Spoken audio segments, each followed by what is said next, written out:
بسم اللہ الرحمن الرحیم۔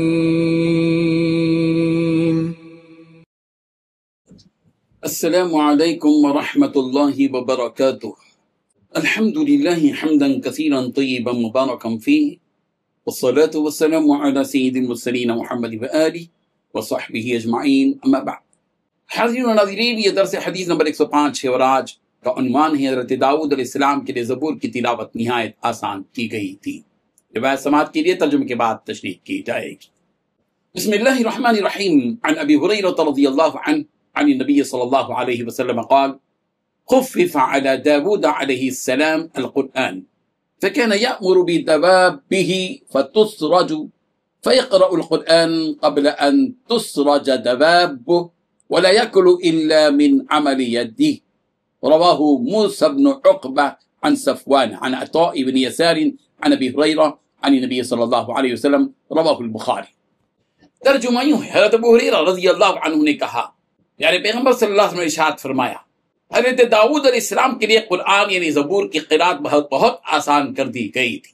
چنانچہ وہ اپنی سواری پر زین کسنے کا حکم دیتے اور زین کسی جانے سے پہلے ہی پوری زبور پڑھ دیتے تھے، اور آپ صرف اپنے ہاتھوں کی کمائی کھاتے تھے۔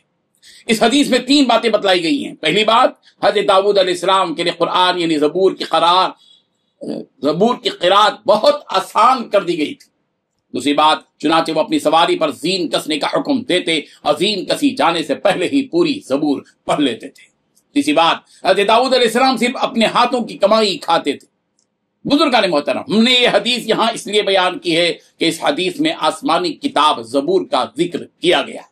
اس حدیث میں زبور کے لیے لفظ قرآن استعمال کیا گیا ہے، یہ اس لیے کہ زبور میں بھی احکام جمع ہیں اور قرآن میں بھی احکام جمع ہیں۔ ویسے معنی کے اعتبار سے قرآن مجید کو قرآن اس لیے کہا جاتا ہے کہ اسے کثرت سے پڑھا جاتا ہے، اور زبور کو بھی اس لیے قرآن کہا گیا کہ وہ بھی کثرت سے اس زمانے میں پڑھی جاتی تھی، اس لیے لفظی معنی کے اعتبار سے زبور کو بھی اس حدیث میں قرآن کہا گیا ہے۔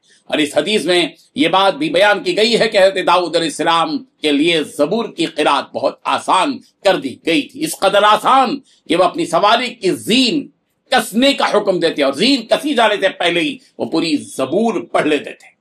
دراصل یہ حضرت داؤد علیہ السلام کے معجزات ہی میں سے ایک معجزہ تھا کہ وہ اس قدر کم مدت میں آسانی سے زبور پڑھ لیا کرتے تھے، ورنہ دوسروں کے لیے تو یہ اس قدر آسان نہیں تھی۔ ویسے قرآن مجید کے سلسلے میں بھی اللہ تبارک و تعالیٰ نے رسول رحمت صلی اللہ علیہ وسلم سے خطاب کرتے ہوئے فرمایا، وَلَقَدْ يَسَّرْنَا الْقُرْآنَ لِلذِّكْرِ فَهَلْ مِن مُدَّكِرٍ، سورۃ القمر آیت نمبر 17 اور بلا شبہ ہم نے قرآن کو نصیحت کے لیے آسان کر دیا، تو کیا ہے کوئی نصیحت حاصل کرنے والا؟ سورہ مریم کی آیت نمبر 97 میں بھی یہ بات کہی گئی کہ فَإِنَّمَا يَسَّرْنَاهُ بِلِسَانِكَ لِتُبَشِّرَ بِهِ الْمُتَّقِينَ وَتُنذِرَ بِهِ قَوْمًا لُدًّا، کہ پیغمبر ہم نے اسے تیری زبان میں آسان کر دیا ہے تاکہ تو اس کے ساتھ متقی لوگوں کو خوشخبری دے اور اس کے ساتھ ان لوگوں کو ڈرائے جو سخت جھگڑالو ہے۔ قرآن مجید کی تلاوت کے سلسلے میں 3 دن سے پہلے تکمیل کرنا سنت کے خلاف۔ حدیث میں اس بات کی وضاحت کی گئی ہے کہ جس نے قرآن مجید کو 3 دن سے پہلے ختم کیا اس نے قرآن سمجھنے کا حق ادا نہیں کیا۔ اس حدیث میں حضرت داؤد علیہ السلام کے بارے میں ایک اہم بات یہ بتلائی گئی کہ وہ اپنے ہاتھ کی کمائی استعمال کرتے تھے۔ ایک شریف انسان کی علامت بھی یہی ہے کہ وہ دوسروں کی روٹیاں چورنے اور مال مفت کھانے کا عادی بننے کے بجائے اپنی محنت سے کمائے، وہ خود بھی کھائے اور اپنی بیوی بچوں کو بھی کھلائے۔ حضرت داؤد علیہ السلام کی کمائی یہ تھی کہ وہ لوہے کی زرہیں بنا کر فروخت کیا کرتے تھے، اور اللہ تبارک و تعالیٰ نے ان کے ہاتھوں کے لیے لوہے کو بھی موم کی طرح نرم کر دیا تھا۔